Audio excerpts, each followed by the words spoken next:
So a few years ago, when I started researching the microbiome for the material that is now the Guardian Element class, I got really into the idea of how to make ferments because we want to be able to bring in a lot of those beneficial organisms in easy ways, right? Not always just taking supplements, but finding ways to really encourage the microbiome to be diverse and to be healthy within our own body. And I think people overestimate how difficult it is to make your own ferments. So I'm going to show you a couple steps on how you can make a really easy and simple kraut. I've just chopped up all this cabbage, and then it's important that it's in a glass bowl instead of a metal bowl. Ideally, nothing metal is going to touch it. And then I'm going to add a whole bunch of salt. Okay. How much salt do we add? Quite a bit. And there are like things you can see online that actually tell you how to measure how much. If you get too much, you can kind of rinse it later.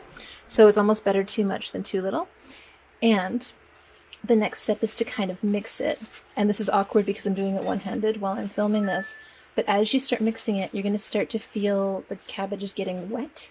And it's because the salt is already leaking the natural water out of the cabbage. And once I have massaged in the salt, I have added some filtered water, and you can see kind of trying to make sure the water is up so that the cabbage is like, you want it just covered, but ideally you do want it covered. And now I'm going to put a lid on it, and we're going to ignore its existence for the next 4 hours. Okay, so I forgot to come back in here and make a video in 4 hours, but what I did at that time was I had chopped up a whole bunch of garlic and ginger and a green onion. You can add other things here too. I often will add like hot peppers or something like that. It depends on the flavor that you're actually looking for, or it can just be cabbage. This one I'm not doing hot peppers because we have company coming and they don't handle the spice so well. So it's about a day and a half later now, and I'm just giving it a little stir, and you can see how there's all these bubbles. So that's telling us that the fermentation process is happening. Okay, so I had chopped up the cabbage and the spices on Thursday. It's now Monday morning. So it has had a few days to kind of sit on the counter and go through its natural fermentation process. And I've been stirring it every day, and what we see when we look at it is, again, we've got bubbles. So we can see that's the product of the fermentation. And if I taste it, it has a sour sort of taste. So now what we're going to do is scoop it with this slotted spoon so that a lot of the liquid can drain out into this clean jar.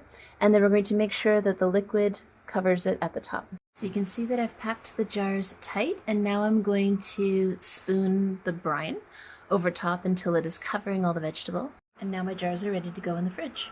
So when you decide to do that last stage of actually moving it into the jars and then deciding whether or not to move those jars into the fridge is going to depend on how the fermentation process has worked where you are.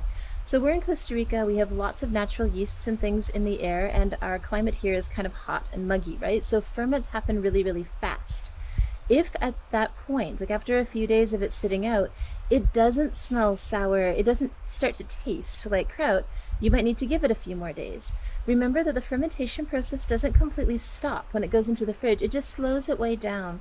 So I like to put it in the fridge when it still has a little bit of crunch to it. It's not completely soft and sour, because, you know, I like the taste of it that way, but also it means that like as it continues to ferment over the next couple weeks, as you're eating it slowly, it's going to still taste good. So what do you do with it once you've got it in the fridge? I put this on everything. So you can put it, I eat it with eggs in the morning. That's a very like Eastern European kind of thing to do. You can add it to your salads. You can just put it as a little side dish. You know, in a lot of cultures, it's very common to have a couple scoops of a ferment like that just with every dinner, right? And it just helps with the digestion. It's going to help to repopulate the microbiome. So I would love it if you let me know how this experiment goes for you. Is it easier than you thought to make your own fermented foods?